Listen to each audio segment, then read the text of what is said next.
member for Warringah.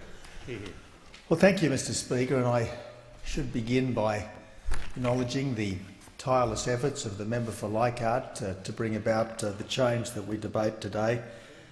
I should also note the passion and the commitment of the members for Brisbane, Goldstein and North Sydney, and indeed of Senator Smith in the other place. I admire the commitment that they have brought to this long campaign, and I accept that what they have fought for so long should now come about. And yet, Mr Speaker, almost 4 million Australians voted no in the recent plebiscite, and their voices should be heard in this chamber, and their views should also be respected. They are not bigots. They are simply people who are respectful of traditions handed down from time immemorial and slow to change them. Now, Mr Speaker, it's no secret that I haven't been a supporter of same-sex marriage. I won't be opposing this bill, though, because I respect the verdict of the Australian people as expressed in the postal plebiscite. Now, when it comes to same-sex marriage, some countries have introduced it via the courts, some via the parliament, and others, Ireland and now Australia, by vote of the people. And, Mr Speaker, that is the best way, because it resolves this matter beyond doubt or quibble. To have a plebiscite was, in fact, an Abbott government decision. We opened the door to change, but ensured that change would not lightly be made. I'm pleased that the plebiscite has been continued by the Turnbull government, and I'm also pleased that eventually all sides of this parliament participated fully in it. There were strong views expressed in the course of the campaign. Some of those strong views, Mr Speaker, were mine. I'm proud of my fellow No campaigners because they gave marriage the good defence that it deserved. But I do congratulate the Yes campaign on their victory. There was a lot said beforehand about how divisive this debate would be, but from where I stood, there was little rancour, no hysteria and no abuse. Certainly there was none from the No campaign. The overwhelming support for same-sex marriage that the plebiscite showed is a sign of the warm acceptance that Australians have for gay people.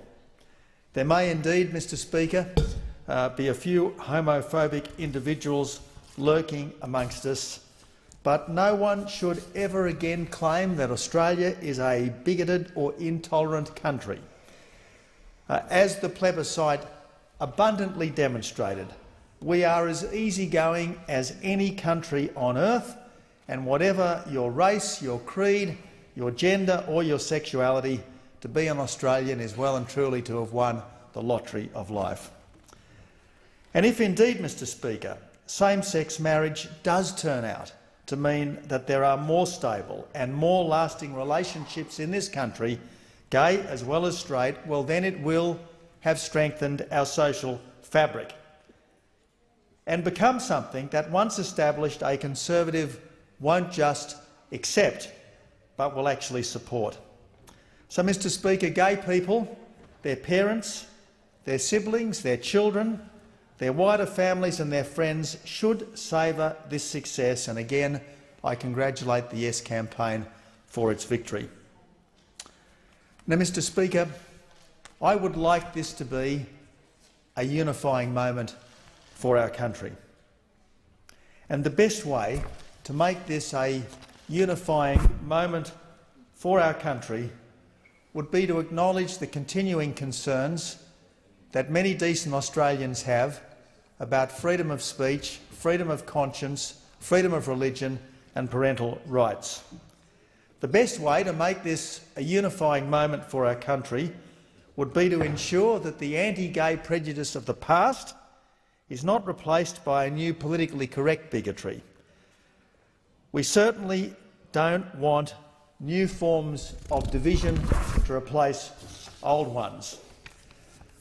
And, Mr Speaker, we did see on the fringes of this recent campaign some worrying signs of a new intolerance. There was the attempted prosecution of the Archbishop of Hobart for a booklet on the traditional Christian teaching. There was the sacking of a Canberra teenager for supporting marriage on her Facebook page, and there was the persecution of Cooper's Brewery merely for hosting a Bible Society debate on the nature of marriage.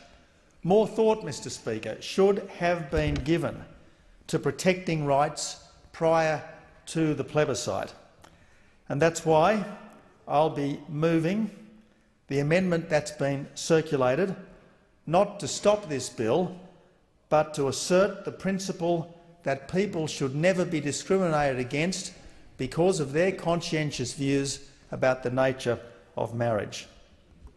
That's why, Mr Speaker, there should be further amendments in the committee stage to protect freedom of conscience, freedom of speech, freedom of religion and parental rights, and I'm pleased that the Prime Minister has indicated that he will support moves to better protect these rights.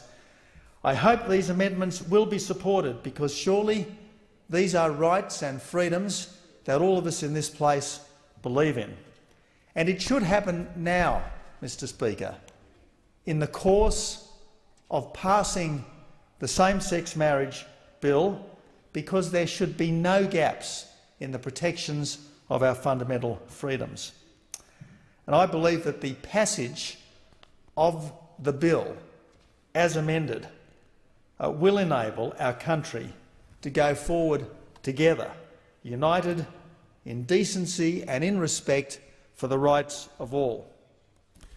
Now, Mr Speaker, I certainly don't pretend to be an overnight convert to support for same-sex marriage, but I am pledged to respect and to facilitate the verdict of the Australian people. Same-sex marriage should now be recognised. It will now be recognised. There should be a clear distinction between marriage as understood by the Church and marriage as recognised by the state. And on that basis, Mr Speaker, I am looking forward to attending the marriage of my sister Christine to her partner Virginia sometime early in the new year.